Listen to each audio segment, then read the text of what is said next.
Let's talk about surges for a second.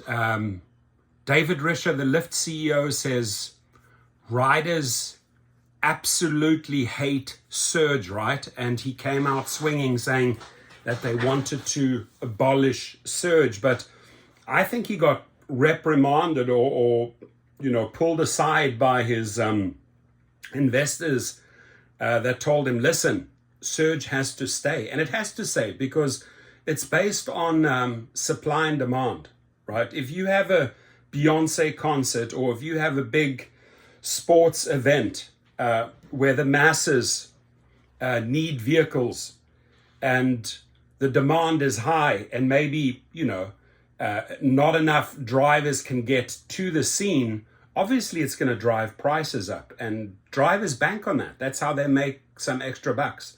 Taking that away from a driver is going to cause havoc, right? It's going to send the wrong message. Do you honestly think that drivers are going to show up at a NFL game or at a Taylor Swift concert if they know that surges are non-existent? It's not going to happen. So it has to remain. And I'm just really surprised that he changed course on this. Now he says surge pricing isn't going away, right? It isn't going away. LYFT's new CEO recoils at surge pricing, but he tells Access that he's learning to live with it. He's learning to live with it. Now, drivers expect it, David Risher, right? They expect it. You saying you're learning to live with it. It's a necessity in the rideshare world, right? Surges are a necessity. We operate in these peak times if we know that a surge is going to follow, right? Why it matters, temporarily higher pricing is a staple of the rideshare business. Yes, it is. Fueling a revenue boost for Uber and Lyft when demand rises and nearby drivers are in short supply. There it is, right? So zoom in, addressing surge pricing, which Lyft calls prime time, CEO David Risher told investors on an earnings call last month. And I think it was that earnings call where the investors said, no, not so fast, buddy. So he says, we're trying to really get rid of it. Noting that riders hate it with a fiery passion. So again, it's all about the consumer. It's all about the rider. Oh, they hate it, so we got to get rid of it. Investors like, no, that's part of the equation. This is how we make money. This is how drivers make money.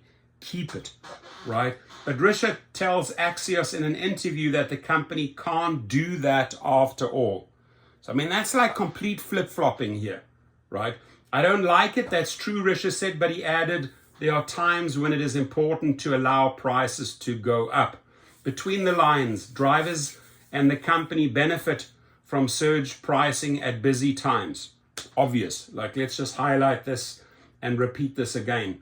Between the lines, drivers and the company benefit from surge pricing at busy times. So if you look at a weekend right now, Vegas, are they delivering on the surge pricing? If not, don't expect the drivers to come out, right? So I will never be able to get rid of it, Risher says. It will sometimes rain or there will be a Taylor Swift concert. When these things happen, it's true, it's going to be more expensive. What others are saying, maximizing revenue is something that Lyft should continue to do and to be focused on. I don't necessarily think that surge pricing is an issue. They shouldn't even be worried about it at this point. Yes, but Risher, who's joined Lyft's board in 2021, says he's developing a culture that's obsessed with customer satisfaction, not customer, right? The rider. He's obsessed about that. So that's why he put it out there, let's take this away. And I think it just backfired horribly. Due in part to higher supply of drivers, rides with prime time pricing as a share of total rides fell by 35% in the second quarter compared with the first, according to Lyft. Among the company's other efforts to please customers is a new feature called Women Plus Connect that matches women and non-binary drivers and riders and the other way around. The bottom line, when he became CEO of Lyft in April, Risher's marching orders were to help the company regain the ground it lost to Uber in recent years. If you're annoyed by surge pricing, you've got company, but don't expect it to go away. So he wanted it to go away, but I guess the investors shot him down. Now, what I do know is that whatever Risha is doing there is simply not working, right? It's simply not working. And the reason why I say this, we are right now still sub $10. We're under $10. They brought him in when the stock price was under 10. He got it up to 11, 12, and then did a couple of things. It changed some things, introduced some things, cut staff, and we're back at 994. So the Risha effect is not there, ladies and gentlemen. I think he's flip-flopping on these things. He's just too focused and obsessed on riders, and I don't think the investors are happy with the new CEO. That's just my take. The bottom line is, this is what we, the drivers, need to make. This is what the investors want to see.